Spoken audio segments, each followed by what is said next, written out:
चुटकी को? स्कूल से आते आते तो बिल्कुल ठीक थी। क्या हुआ? कल हमारा जन्मदिन है, मुझे भी केक काटना है। तुझे केक काटना है ना, मैं लाके दूंगी। बस थोड़ी वक्त की तो बात है। जब मैं बड़ी हो जाऊंगी ना तो ढेर सारा पैसा कमाऊंगी, बहुत बड़ा घर लूंगी जिसमें तू, मैं और अम्मा रहेंगे। ढेर सारे नौकर रखूंगी, माँ को काम भी नहीं करने दूंगी। काम चोरी करना, दिन में सपने देखना और कोई काम ना आवे तन्ने? हाँ, कितनी बार कहा है तन्ने ये फालतू की बातें छोड़ दे। और तू है कि इसे भी बेकार रही है। घर के काम का सीख तू। अब ज्यादा बकत ना है तुझे इस घर से जाने में। वहां जाके नाक कटाएगी के? क्या माँ, तू भी ना? मैं कहीं नहीं जाऊंगी, मैं तेरे साथ ही रहूंगी। मैं बड़े होके ना खूब पैसे कमाऊंगी, मैं तेरे और गौरी के साथ ही रहूंगी। एक खींच के दूंगी ना तो मुंह टूट जाएगा तेरा। कल से ये स्कूल जाना बंद, घर के काम का सीख तू, और ये सतरंगी सपने देखना छोड़ दे तू। एक बच्चे की नजर में ये दुनिया बहुत खूबसूरत होती है और जिंदगी बहुत खुशनुमा। हर सपना, चाहे वो हकीकत से कितना भी परे क्यों ना हो, सच लगता है। जिंदगी को लेकर ये नजरिया, ये सपने ही होते हैं जो बच्चे की जिंदगी को मायने देते हैं। ये हमारा फर्ज बनता है कि हम अपने बच्चों के सपनों और जिंदगी को लेकर उनके इस आशावादी नजरिए की रक्षा करें, उन्हें उस तरीके और उस रफ्तार से आगे बढ़ने दें जो कुदरत ने उनके लिए तय की है। हरियाणा के एक छोटे से गांव सिहरी में रहने वाली इस मासूम बच्ची का एक ही सपना था कि वो बड़े होकर ढेर सारा पैसा कमाए और अपनी माँ और छोटी बहन को एक बेहतर और आरामदायक जिंदगी दे पाए। लेकिन मासूम सुमन की आंखों से इस सपने को छीनकर उनमें खून के आंसू भर दिए गए। सुमन के साथ कुछ ऐसा हुआ जो उसके सपनों से बिल्कुल उलट था।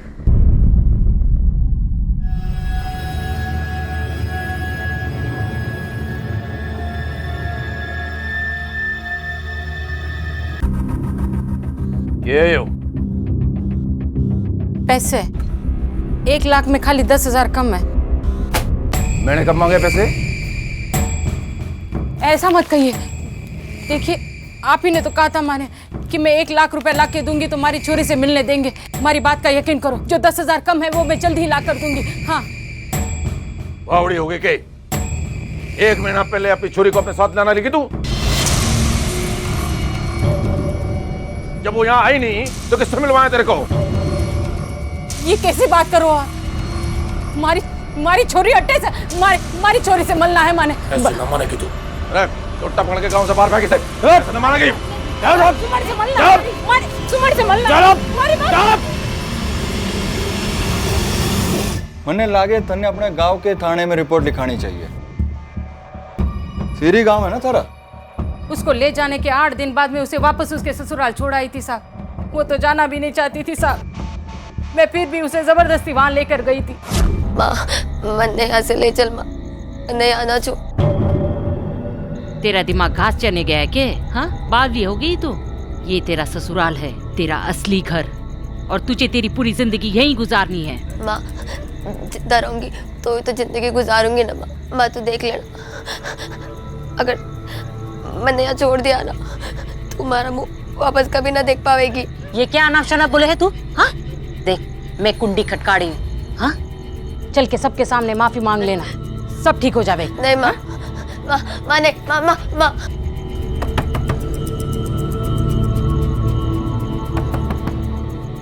कौन है भाई? तू क्या करना आई है? राम राम जी। क्या करना आई है यहाँ? चल। ये देखो, महारानी भी आई है। मैंने इसे खूब समझाया, अब कभी पलट के जवाब ना देगी ये। बस इस बार इसे माफ कर दो। माफी? इसको देख कितना लग रहा है ये माफी मांगेगी? ले जा अपनी छोरी ने। जा यहाँ से निकल। मांगेगी माफी। चल। अरे तू रहने दे। अरे चलो। मांग जल्दी, मांगी मांग माफी। मैंने माफ कर दो।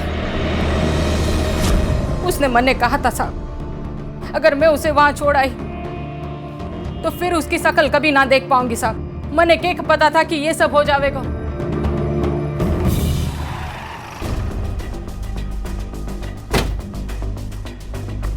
आइए साहब, आइए। अब पानी वानी कुछ लेंगे, चाय वाय कुछ? हरिया की माँ, अरे पानी वानी का इंतजाम कर साहब आए। ना की कोई जरूरत ना से। सुमन की माँ का कहना है कि आप लोगों का बर्ताव उसके लिए ठीक ना था। नौकरों की तरह काम कराने के साथ साथ मारा भी करते थे उसने। न जाने कितने झूठ बोलेगी वो चुड़ैल। ऊपर वाले की कसम है साहब, जो मैंने उससे एक चम्मच भी घर में इधर से इधर कराया हो। साहब, संस्कार, मान मर्यादा, बड़ों का आदर करने के चक्कर में हम अपनी जान दे देते हैं। बस इसी बात की हमने भी उससे दरकार की थी, मगर साहब वो तो बिल्कुल उल्टी निकली। बात बात पे झगड़ा करना, बड़ों को जवाब देना, बिना पर्दा किया हमारे सामने इधर उधर घूमती थी। अरे ओ बहू, क्या बात है ताऊ जी, क्यों गला फाड़ रहे हो आप? अरे बेटा वो सर में दर्द हो रहा है, कप चाय बना दे। टाइम ना है मेरे पास, वैसे भी मुझे बाहर जाना है।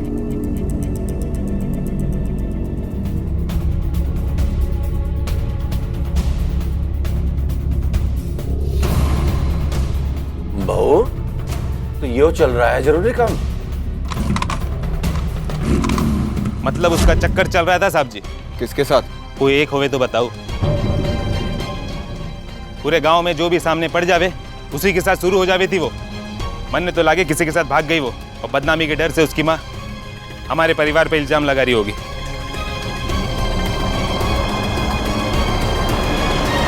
19 साल की छोटी और कच्ची उम्र में सुमन की मां ने उसकी मर्जी के खिलाफ उसकी शादी कर दी और उसे ससुराल भेज दिया। लेकिन अब वो अपने ससुराल में नहीं थी। उसके ससुराल वालों का कहना था कि सुमन की मां खुद उसे अपने साथ ले गई थी, जबकि सुमन की मां लगातार एक ही बात कहे चले जा रही थी कि उसने खुद सुमन को उसके ससुराल के दरवाजे पर छोड़ा था और उसके बाद उसने उसकी शक्ल तक नहीं देखी। कौन सच बोल रहा था और कौन झूठ, कहना मुश्किल था। शक की सुई सुमन के ससुराल वालों की तरफ भी उतना ही इशारा कर रही थी जितने की उसकी अपनी मां की तरफ। आखिर क्या हुआ था सुमन के साथ? मक्कार लोग है वो लोग, साफ साफ झूठ बोले हैं साहब। हमारी बात का यकीन करो साहब। तेरी बात का यकीन करके तो हम गए थे ना वहाँ बाजवा। दोबारा देख ले ये फोटो, यही है तेरी छोरी? हाँ साहब, अपनी छोरी को ना पहचानूंगी मैं? यही तो है हमारी सुमन। अगर यो सुमन है तो ये तो वहाँ नहीं है। सारे घर की तलाशी ली है हमने, और वहाँ तो सभी लोगों का यही कहना है कि 1 महीने पहले तो खुद ही अपनी छोरी ने ले गई थी। साहब, छोरी तो यहाँ भी ना है। देखा साहब, हमारी बात का यकीन करो, हमारी छोरी उन लोगों के पास है साहब। हमारी छोरी को ढूंढ लाओ साहब। इसकी छोरी की मिसिंग रिपोर्ट दर्ज करो। जी साहब।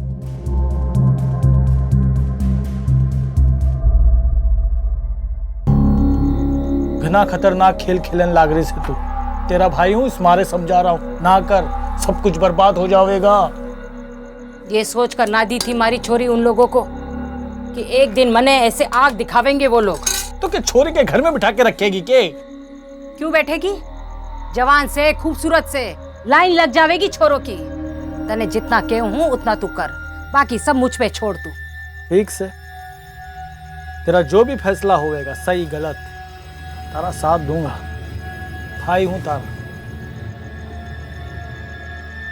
पुलिस ने सुमन को ढूंढने की बहुत कोशिश की, लेकिन उसका कुछ पता नहीं चला। और उसके गायब होने के 4 महीने बाद, जब उसके मिलने की हर उम्मीद नाउम्मीदी में बदल चुकी थी, अचानक वो दिखाई दी।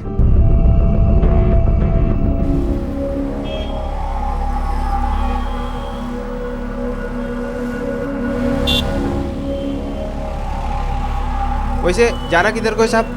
पेंडा रिक्लेमेशन।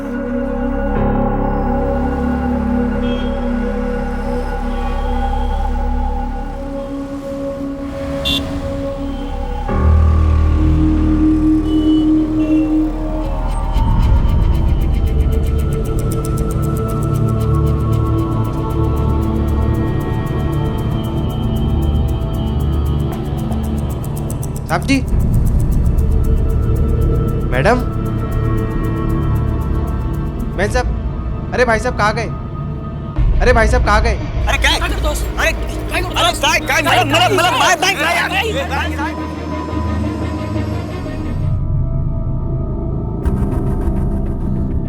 मैंने आज तक अपने करियर में ऐसा केस नहीं देखा। उसकी पूरी बॉडी मार्क्स एंड स्क्रैच से भरी पड़ी है। कुछ मारने से लगी चोट के निशान है, कुछ गर्म रॉड से जलाने के निशान, तो कुछ चाकू से काटने के या ब्लेड से काटने के निशान। उसकी 2 उंगलियां फ्रैक्चर है।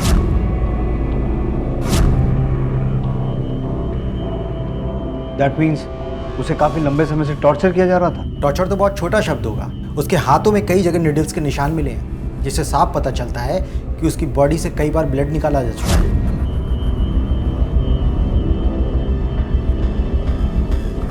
उसकी राइट किडनी भी मिसिंग है। उसके स्टेचेस देखकर लगता है ये सारा प्रोसीजर बहुत जल्दबाजी में किया गया है। शायद उसको बिना बताए उसके प्राइवेट पार्ट्स में भी इंटरनल इंजरीज और इन्फेक्शन है। मैं ये नहीं समझ पा रहा हूँ, इतना सब कुछ सहने के बाद भी वो लड़की जिंदा कैसे है? आप बता सकते हैं कि ये सब उसके साथ कब हुआ होगा? I mean, एक अंदाज़ा। मुझे लगता है उसके साथ ये सब 5-6 महीने पहले से होना शुरू हुआ हो। Thank you. हरियाणा के गरसा गांव से एक नवविवाहित युवती का अचानक लापता हो जाना और लापता होने के लगभग 4 महीने के बाद अपने गांव से तकरीबन 1000 किलोमीटर दूर मुंबई शहर में पाया जाना ये किसी मुश्किल पहेली से कम नहीं था। ऊपर से उसके शरीर के बाहर और भीतर लगी चोटें, उसकी गायब किडनी और उसे दी गई यातनाएं इस पहेली को और मुश्किल बना रही थी। अपनी आगे जिंदगी में पहले उस लड़के को कभी नहीं देखा साहब। वो बांद्रा टर्मिनस से मेरे ऑटो में बैठे थे दोनों, लेकिन लड़का पता नहीं कहाँ उतर गया, पता ही नहीं चला साहब। बस इसके अलावा मेरे को कुछ नहीं पता साहब। पुलिस को इन्फॉर्म क्यों नहीं किया? खाली पकड़ किसी लफड़े में नहीं पड़ना चाहता था साहब, बस यही सोच के भाग रहा था। सर बस इतना ही है, ये कपड़े चप्पल सर, ना कोई वॉलेट है ना कोई आईडी।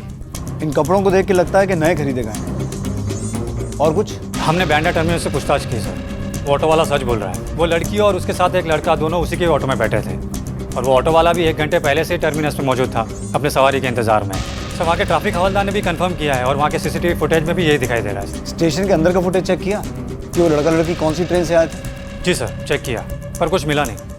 लेकिन सर जिस वक्त उस ऑटो वाले ने उन्हें वहाँ से लिया था उसके 15 मिनट पहले ही सूरत बांद्रा इंटरसिटी एक्सप्रेस आती है सर। हो सकता है कि वो दोनों उसी में आए हो। दिखने से तो वो लड़की यहाँ की नहीं लगती, हो सकता है वो लड़का ही उसे यहाँ लेके आया हो। लेकिन एक बात समझ में नहीं आई, वो उसे इस हालत में लेके क्यों आया? शिंदे, हमें उस लड़के को ढूंढना होगा, पता करो उसका स्केच तैयार हुआ कि नहीं। Yes sir.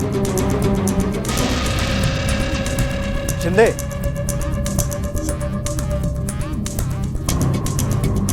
इस बारकोड से हमें पता चल सकता है कि ये कहाँ से खरीदी गई और किसने खरीदी। पता करो। Yes sir.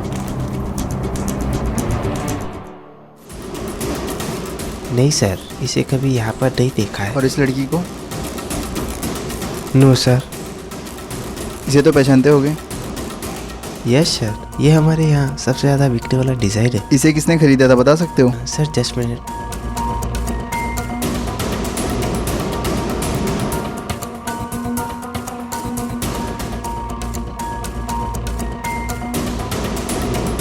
सर इसका पेमेंट तो क्रेडिट कार्ड से हुआ था, वो भी किसी मैरिज प्रभु के क्रेडिट कार्ड से। इसे देखा है पहले कभी? हाँ, एक ऐसा ही पेयर मैंने कुछ दिनों पहले खरीदा था। लेकिन ये सब आप मुझसे क्यों पूछ रहे हैं? ऐसा ही नहीं, यही खरीदा था। अब ये बताओ किसके लिए? जी अपनी वाइफ के लिए। और किसके लिए खरीदूंगा? अगर वाइफ के लिए खरीदा था तो फिर ऑटो में सफर करती एक हाफ डेड लड़की के पास कैसे पहुंचा? लड़की? कौन सी लड़की? सर मुझे नहीं पता ये सब कैसे वहाँ पर। सर उस दिन मैंने बहुत सारी शॉपिंग करी थी, बहुत सारे बैग्स थे मेरे पास। हो सकता है गाड़ी में रखते वक्त या निकालते वक्त कहीं गिर गई होगी। सर इस प्रभु का और एक नंबर मिला है जिससे पिछले 2 हफ्तों में सूरत के एक नंबर पर काफ़ी बातचीत हुई है। सूरत? जहां से वो लड़का शायद उस लड़की को लेके आया था। झूठ बोला तूने हमसे कि तेरा सूरत से कोई कनेक्शन नहीं है। कनेक्शन नहीं है तो वहां कॉल क्यों करता था तू? बोल। सर बताता हूँ मैं। सर सूरत में मेरी एक गर्लफ्रेंड है। उस दिन मैंने उसी के लिए सारी शॉपिंग की थी और वो चप्पल भी मैंने उसी दिन खरीदी थी। लेकिन सर जिस लड़की की तस्वीर आपने मुझे दिखाई है उसे तो मैं बिल्कुल भी नहीं जानता। और मैं ट्रेन से तो गया ही नहीं सर, मैं अपनी कार में गया था। सारे शॉपिंग बैग्स के साथ वो चप्पलों का बैग भी उसी के अंदर रखा था। मुझे नहीं पता सर वो कब गिर गया और कहाँ गिर गया। किसके साथ गया था? अकेला गया था? मैं और मेरा ड्राइवर। इसे उस स्केच दिखाओ।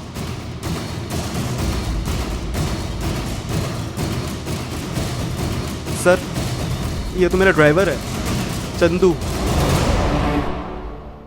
सर चंदू के मोबाइल की लास्ट नोन लोकेशन सूरत ही है। कोई सपना लॉज में ठहरा था लगता है। सर वो जिस दिन प्रभु को लेकर सूरत से लौटा उसके अगले ही दिन फिर से वो सूरत गया और उसके बाद मोबाइल बंद करके गायब हो गया। सपना लॉज? इसका मतलब ये हुआ कि जब चंदू प्रभु के साथ सूरत गया था तब उसने उस लड़की को देखा लेकिन क्योंकि उसका मालिक उसके साथ था इसलिए वो कुछ कर नहीं पाया। इसलिए प्रभु को वापस मुंबई छोड़कर वापस सूरत गया और अगले दिन उस लड़की को ट्रेन से मुंबई लेके आया। इसका मतलब ये है कि इस केस की अगली कड़ी हमें सूरत से मिलेगी।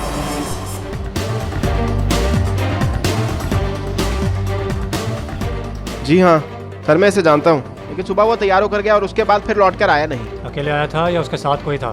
सर अकेले ही आया था वो। और इस लड़की को देखा है? इसे तो मैं रोज देखता हूँ सर। कहाँ? ये GTO जंक्शन है ना, वहाँ पर बैठ के भीख मांगती है।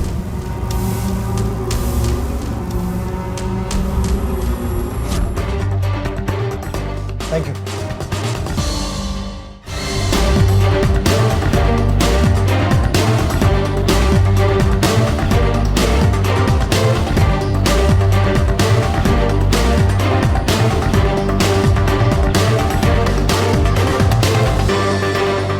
लड़की को पहचानती हो? नहीं जानती साहब मैं इसको। नहीं मालूम थी? नहीं सर। काकी ये तो सुमन दीदी। बेटा कौन है ये? ये सुमन दीदी है, बहुत अच्छी है।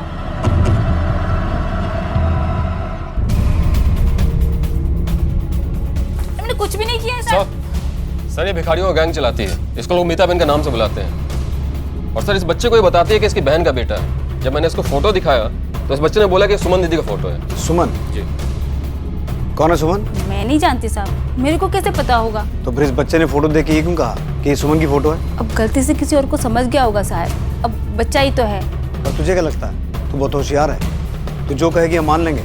अब सीधा सीधा बता दे, वरना तेरी ये होशियारी बहुत महंगी पड़ेगी तुझे। साहब मैंने पहले ही बोला है, मैंने इस छोकरी को पहले कभी नहीं देखा साहब। ठीक है गीता।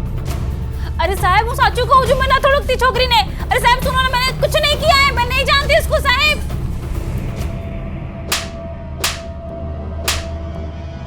कुछ याद आया? हाँ साहब मैं बताती हूँ साहब। चल बोल, कैसे जानती थी उस लड़की को? सर वो राजस्थान से हरियाणा से कहीं से तो था, वो आदमी लेकर आया था उसको मेरे पास।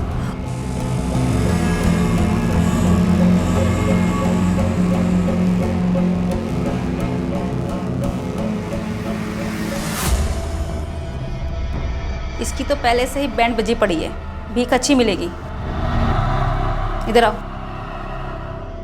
और बांधे इन सबके साथ। और हाँ, कल बड़े चौराहे पे बिठा देना इसको और नजर रखना इस पे, समझे? तुम आओ मेरे साथ।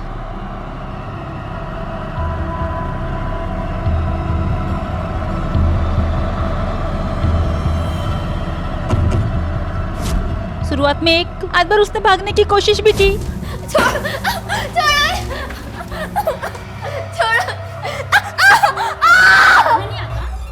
तुझे मैंने अच्छी तरह समझाया था ना कि मुझे कोई भी तमाशा नहीं चाहिए। लेकिन रुक, अब तुझे मैं समझाती हूँ, जिसे तो जिंदगी भर भूल नहीं पाएगी। ए पकड़ इसे, तू रुक अभी। छोड़ो छोड़ो मुझे जाना, छोड़ो मुझे, छोड़ो मुझे।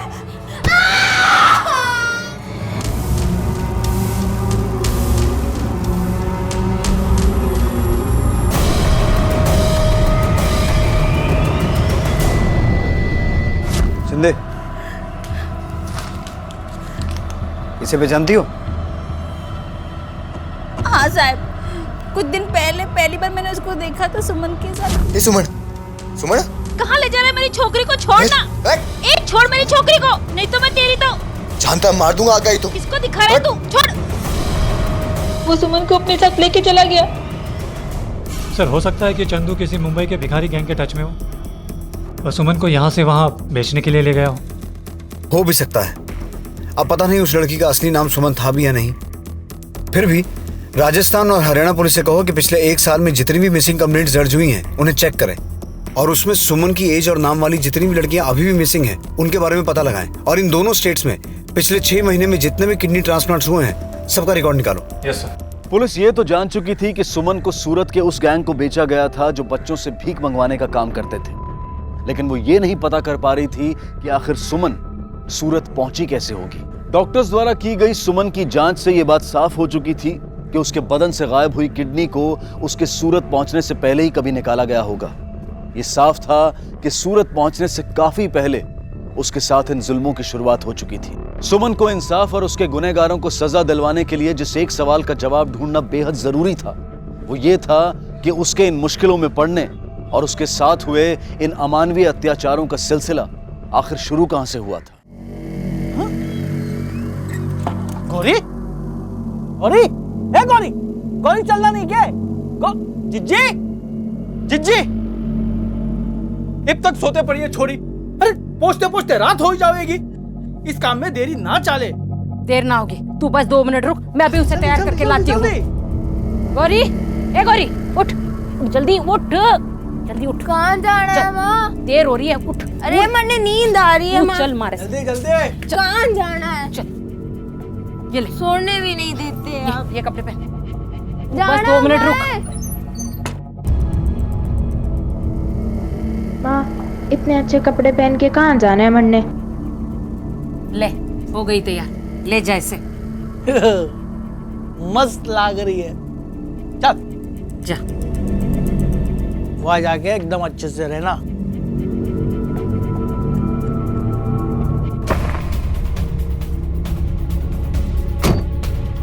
सर, एक न्यूज़ है, शायद हमारे काम की हो। किडनी ट्रांसप्लांट के रिकॉर्ड चेक करने के बाद ऐसे रिसिपिएंट का नाम पता चला जिसे सर ट्रांसप्लांट के बाद ठीक वही इन्फेक्शन हुआ था जो सुमन को था। और इसके अलावा सर, ट्रांसप्लांट के लिए जो भी लीगल फॉर्मेलिटीज़ पूरी की जानी चाहिए थी वो भी ठीक से पूरी नहीं की गई थी। कहाँ हुआ था ये ऑपरेशन? रोहतक में। रोहतक, हरियाणा? मीता ने भी हमें यही कहा था। सर वो राजस्थान से या हरियाणा से कहीं से तो थी। यानी रोहतक से सूरत, सूरत से मुंबई, काफ़ी लंबी जर्नी तय की है इस लड़की ने। और लगता है उसे यहाँ तक पहुँचाने में एक नहीं कई लोगों का हाथ है।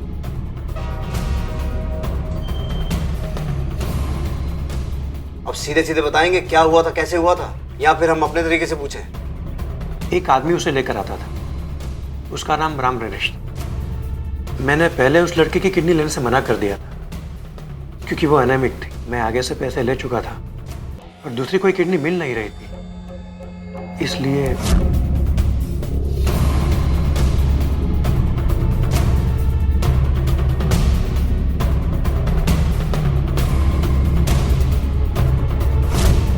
ले चलो इसे। सर, डॉक्टर ने राम नरेश का जो नंबर दिया था उसके बारे में पता किया सर। सुमन के ऑपरेशन के वक्त वो सेक्टर 3 में ही एक्टिव था, लेकिन उसके बाद से बंद रहा है। और सर, जिन डॉक्यूमेंट्स के आधार पर इस नंबर को इशू किया गया है, ऐसे आदमी के नाम पर लिया गया है जो काफी साल पहले मर चुका है। मतलब ये हुआ कि राम नरेश तक पहुंचने का फिलहाल हमारे पास कोई क्लू नहीं है। शिंदे, लोकल पुलिस के साथ एक टीम बनाओ और सेक्टर 3 में सुमन के बारे में पूछताछ करो। और ध्यान रहे, हर एक आदमी के पास सुमन की फोटो होनी चाहिए। Yes sir.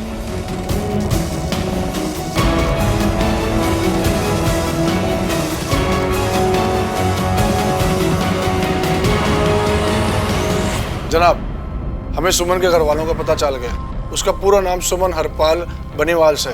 उसकी मां ने उसकी गुमशुदगी की रिपोर्ट कुछ 4 महीने पहले अपने गांव घरसा के कोतवाली में लिखवाई थी। घरसा? अगर इस लड़की की मिसिंग कंप्लेंट दर्ज हुई थी तो आपने इसकी फोटो स्टेट के बाकी थानों में और न्यूज़पेपर में क्यों नहीं दी?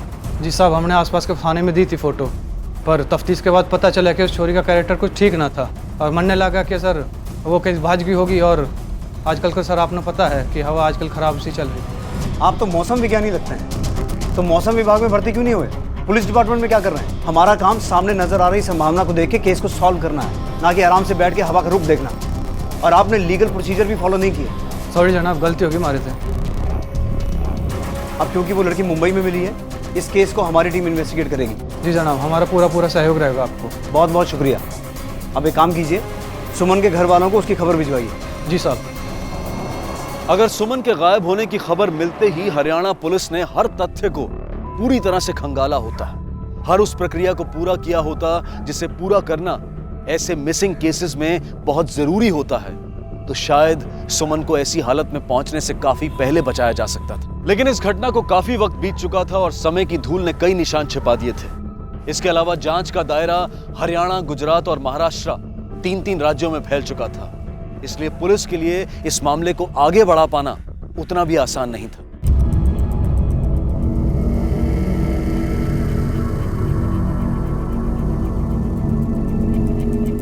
अम्मा जी मैंने डॉक्टर से बात की, डॉक्टर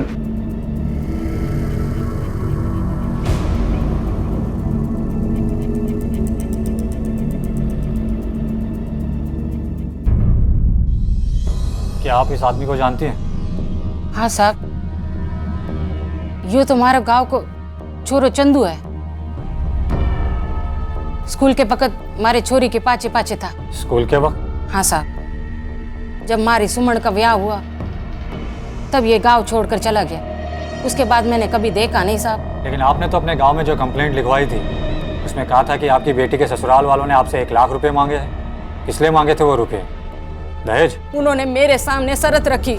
चोरी से मिलना चाहती है? हाँ 1 लाख रुपए लिया, मिल ले अपनी चोरी से। साहब मैं गरीब, लेकर गई। मैंने कब मांगे पैसे? आप ही ने तो कहा था माने कि मैं 1 लाख रुपए ला के दूंगी तो हमारी चोरी से मिलने देंगे। हमारी बात का यकीन करो, जो 10,000 कम है वो मैं जल्द ही ला कर दूंगी, बाकी का इंतजाम करते।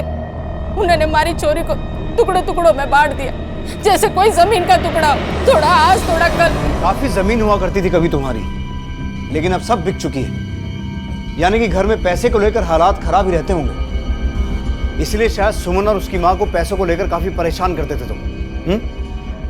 वह झूठ बोल रही है जनाब, मैंने कोई पैसा नहीं लिया उससे, उल्टा उसी ने जीना हराम कर रखा था हमारा। कैसे? साहब चोरी का करेक्टर जरा ढीला था। अब गांव के जितने भी छोरे हैं ना, सबके साथ चक्कर फिट कर रखा था उसने। बहू तो यो चल रहा है जरूरी काम। पक्की तरह से तो ना कह सकूं, पर हमें तो लगा है कि उनमें से किसी एक चोरे के साथ भागी हो, तभी। नरक में भी जगह ना मिलेगी साहब। उस आदमी ने ब्याह के पहले हमारी छोरी ने किसी की तरफ आंख उठा के ना देखा है, तो ब्याह के बाद ऐसी गंदगी क्यों फैलाएगी? वाह, हमें फंसाने की खातिर रुपयों से भरा हुआ थैला लेके हमारे घर पहुंच गई। पर सर मजाल कि हमने उससे रुपयों से भरे हुए थैले को हाथ भी लगाया।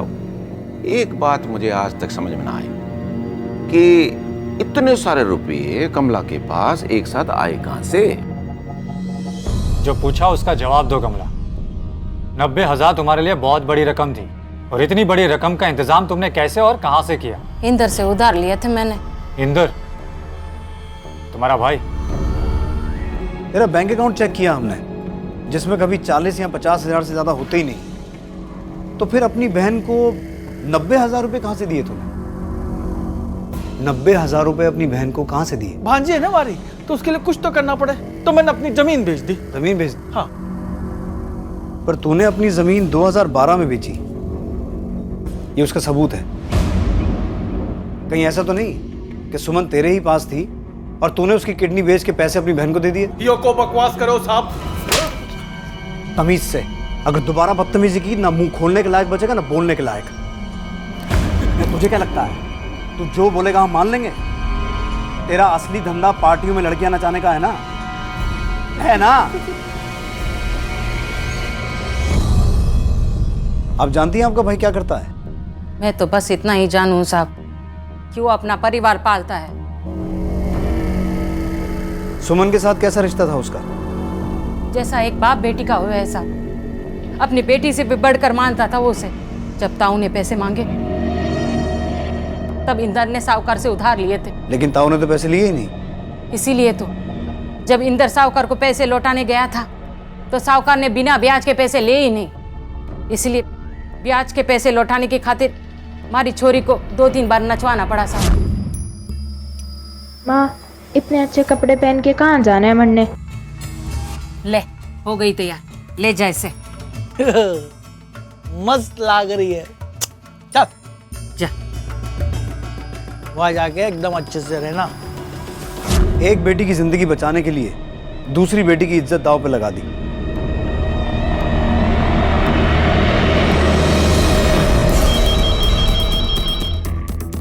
हेलो, अलावा साहब, जय हिंद। जय हिंद सर। यहाँ सुमन के परिवार वालों से इंटेरोगेशन हुआ है, कुछ बातें सामने भी आई हैं, लेकिन उनके मतलब समझ में नहीं आए। जैसे सर? जैसे कि सुमन की माँ कमला पूरी तरह से अपने भाई इंदर पे डिपेंडेंट है।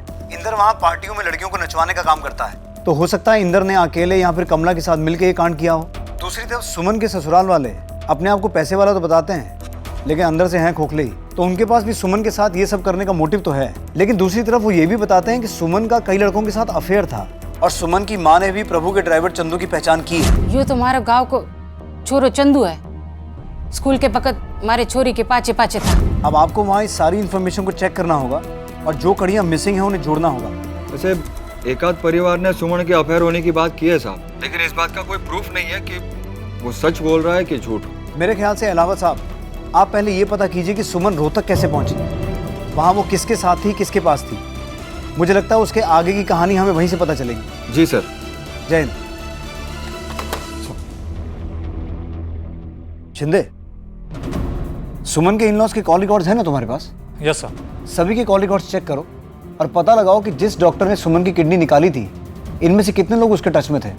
इसके अलावा ये भी पता लगाओ कि सुमन के अपने गांव और सुमन के इन-लॉज के गांव में से ऐसे कितने लोग हैं जो उस क्लिनिक पे लगातार आया जाया करते थे। अगर रोहतक में भी ऐसा कोई है जो उस डॉक्टर या क्लिनिक से लगातार टच में है तो उसका भी पता लगाना। Right sir. मैंने पक्का ला गए कि हमें जेल भिजवा के छोड़ेंगे। अरे हमने चोरी की ऐसी हालत तोड़ा की है, पर पुलिस को कौन समझावे, हमेशा चोरी की साइड ले हुए हैं। अरिया,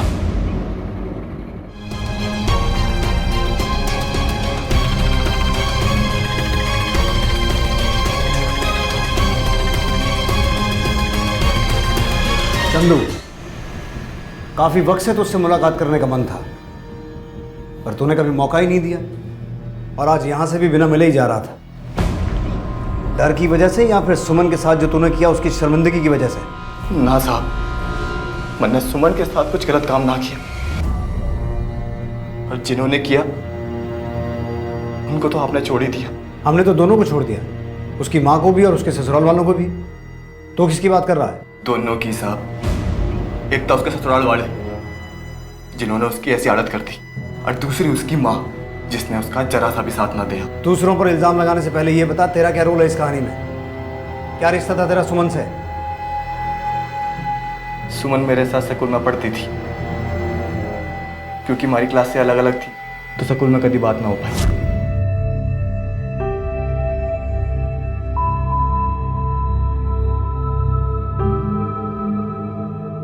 क्या बात है चंदू, तुम्हारे पाचे पाचे क्यों आ रहा है? सुमन, तेरे तक कुछ बात करनी थी। देख चंदू, हमारे पास ये सब के लिए टेम ना है, इब हमारा पीछा मत कर। बहुत शरीफ छोरी थी वह साहब, बहुत शरीफ। पढ़ लिख के अपनी माँ का नाम रोशन करना चाहती थी, पर उसकी माँ ने उसका ब्याह करवा के उसके सारे सपने तोड़ दिए। बस साहब, जब सुमन का ब्याह हो गया फिर मेरा भी दिल टूट गया, फिर जीना लग गया गांव में। बस मैंने गांव छोड़ दिया। लेकिन तकदीर का खेल देखो साहब, सुमन को फिर मेरे सामने ले आई। मैं अपने मालिक के साथ सूरत गया था काम के सिलसिले में। वहां अचानक रास्ते में मैंने सुमन दिखी। अगले ही दिन साहब मैं मुंबई से सीधा वापस सूरत आया, सुमन को अपने साथ वापस मुंबई ले जाने के। ए सुमन, देख देख मैं चंदू। ए सुमन, ए सुमन, कहाँ ले जा रहे हो मेरी छोकरी को? छोड़। जानता मार दूंगा आगे ही तो। किसको दिखा रहा है तू? छोड़। मन्ना नहीं पता साहब कि सुमन सूरत कैसे पहुंची। फिर मैं उसने अपने साथ वापस मुंबई ले आया साहब। मैंने लगा कि अब मैं उसका बहुत ख्याल रखूंगा, उसका इलाज करवाऊंगा। पता ना अचानक क्यों है, रिक्शा में वो बेहोश होगी। मैंने लगा कि मर गई।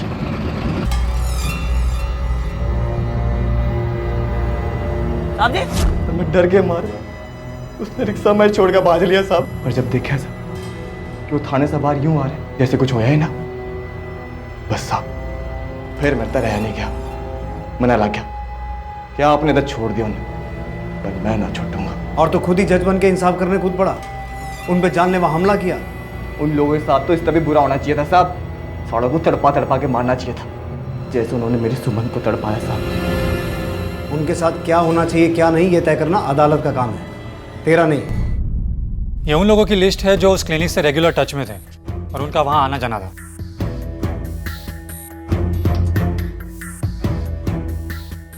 राम नरेश?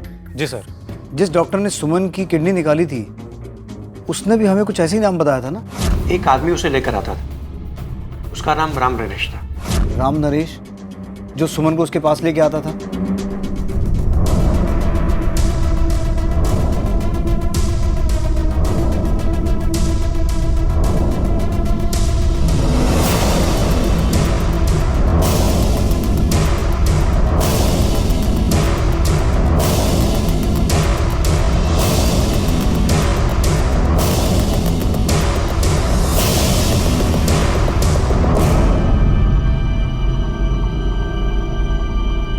की जगह है? तो वो सब जानवर बांधने की जगह है। जानवर पालने में बहुत मेहनत लगे है, इसलिए बहुत पहले ही बेच दिए सारे जानवर।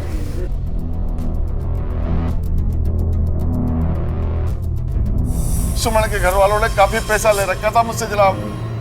वो कर्जा दे नहीं पा रहे थे तो उसके बदले में सारे खेत मेरे नाम कर दिए, पर इससे मेरा आधा ही पैसा मुझे मिला। तो आधे के बदले में उन्होंने सुमन को मेरे पास लाके बेच दिए। उसका पति वो हरियाई उसे लेकर आया था मेरे पास। और जनाब जब वहां मेरे पास आई थी तो पहले से उसकी हालत बहुत खराब थी, पूरे बदन पे जले हुए कटे के निशान थे। पर उसके बावजूद तुझे उस पर रहम नहीं आया। पहले तूने उसका खून बेच बेच के पैसा कमाया और फिर तूने उसकी किडनी भी बेची। मेरा पीछा निकलता था जनाब, वो पीछा तो निकालना ही था।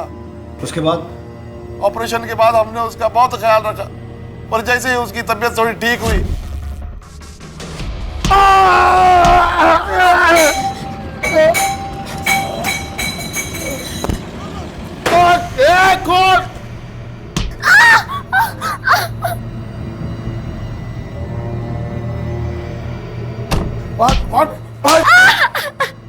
ये अपने आप किसी काम के नहीं, लिहाजा फेंक इसको बाहर। शायद मेरे आदमी ने उसे किसी को बेच दिया होगा। उसके बाद मैंने ना पता उसका के होया के नहीं। तुझे कैसे पता होगा? तेरा कर्जा तो चुक गया ना, लेकिन अब सुमन का बहुत कर्जा चढ़ गया तुझ पर, जिसे तू जिंदगी भर चुकाएगा जेल में रहकर।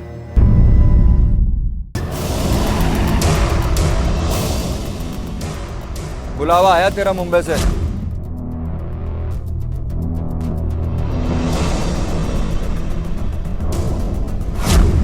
डाल दे इसने गड्डी में। अरे साहब चल जल्दी। अरे कैसे जुल्म कर रहे हो आप?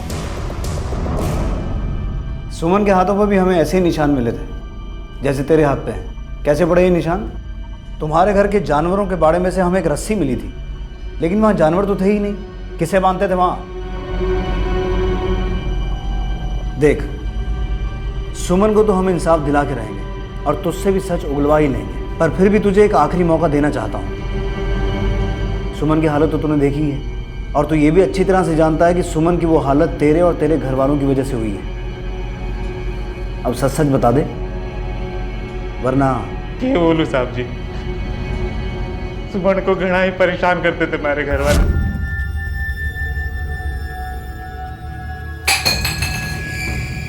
नौकरानी बना के रख दिए थे, दिन रात सब काम करती थी, तभी भी मार खाती थी बेचारी।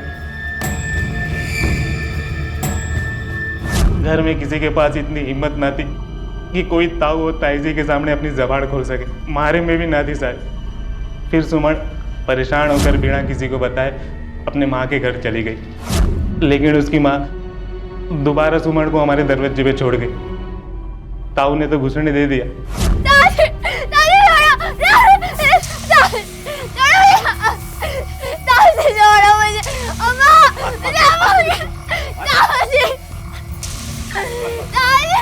मुझे अम्मा के पास जाना है, मुझे जाने दो। जितना चीखना है उतना चीख। तू माँ के पास ना जा पावेगी और ना वो यहाँ आ पावेगी। चीख चीख तो जितना चीख।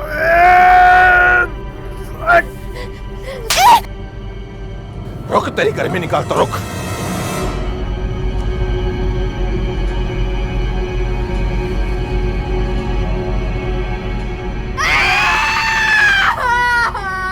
हमारे घर में जब भी कोई गलती करता था तो उसे बाड़े में बांध दिया जाता था, रात भर रखते थे और सुबह खोल दिया करते थे। लेकिन सुमन को तो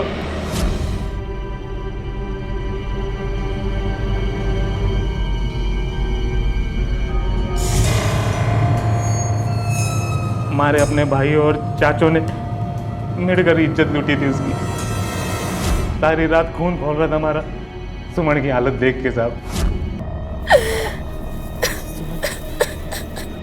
सुमन सुमन, लेकिन हिम्मत नहीं हो रही थी कि मैं उनके खिलाफ कुछ बोल सकूं। और उसके बाद उन्होंने इसे धंधा बना लिया साहब। रोज रात को गांव से न जाने कहां से लोग सारी रात सुमन के साथ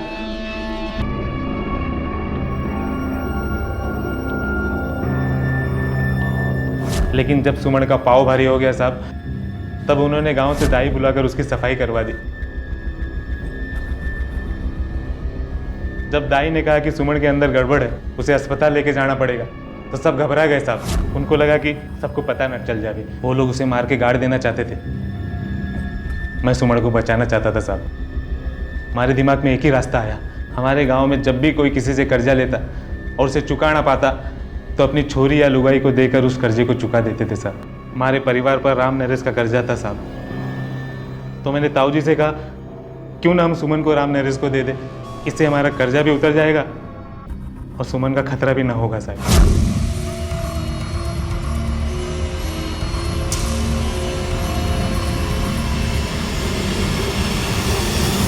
उसे बचाने का और कोई रास्ता ना था साहब मेरे पास। अगर मैं ऐसा ना करता तो ताऊ जी और बाकी सब घर वाले उसे पक्का मार देते।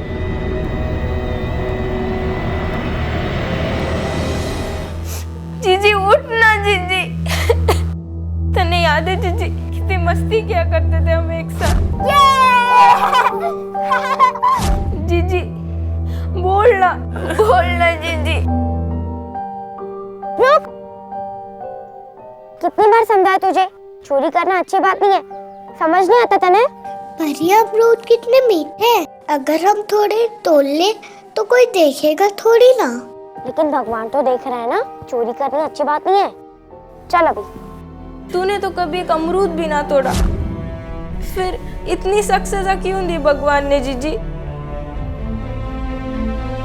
अगर आंकड़ों के हिसाब से देखा जाए तो हमारे देश में लगभग 400 बच्चे और महिलाएं रोजाना लापता होते हैं, जो न सिर्फ गांव से होते हैं बल्कि इनमें से एक बड़ा हिस्सा शहरों से भी होता है, जहां की स्मार्टफोन्स और जीपीएस जैसे कई माध्यम हमारी सुरक्षा में मददगार होते हैं। ये साफ है कि सुरक्षा का कोई भी साधन हमारी मदद तभी कर सकता है जब हम खुद अपनी और अपनों की सुरक्षा को लेकर अलर्ट हों, चौकन्ने हों। ये बेहद जरूरी है कि हम किसी पर भी बहुत सोच समझकर भरोसा करें और अपने तरीके से ये भी जांच करें कि वो व्यक्ति हमारे यकीन के काबिल भी है या नहीं, ताकि हम अपने आप को और अपनों को ऐसे धोखे से बचा सकें जिसका शिकार सुमन और उसकी मां बनी। सुमन को इस हालत में पहुंचाने के लिए जिम्मेदार रहे किसी भी शख्स को बख्शा नहीं गया। कानून ने बिना कोई रहम दिखाए उन्हें उनके किए की सजा दी, लेकिन जिन लोगों को बिना किसी गलती के सजा भुगतने पर मजबूर होना पड़ा वो थी सुमन, उसकी मां और उसकी छोटी बहन। सुमन आज भी मुंबई के हॉस्पिटल में कोमा में है और उसकी बहन और उसकी मां उसके सिरहाने बैठकर दिन रात इस बात का इंतजार कर रहे हैं कि वो कब होश में आए और वो उसे अपने साथ गांव ले जा सके, टूटी हुई जिंदगी के तानों बानों को फिर से जोड़कर जिंदगी को आगे बुन सके। अब मैं अनूप सोनी आपसे विदा लेता हूं, फिर मुलाकात होगी अगले एपिसोड में एक और चौंका देने वाले केस के साथ। तब तक अपना और अपने परिवार का ख्याल रखें और देखते रहें क्राइम पेट्रोल डायल 100। सबक एक को सीख हम सबको। जय हिंद।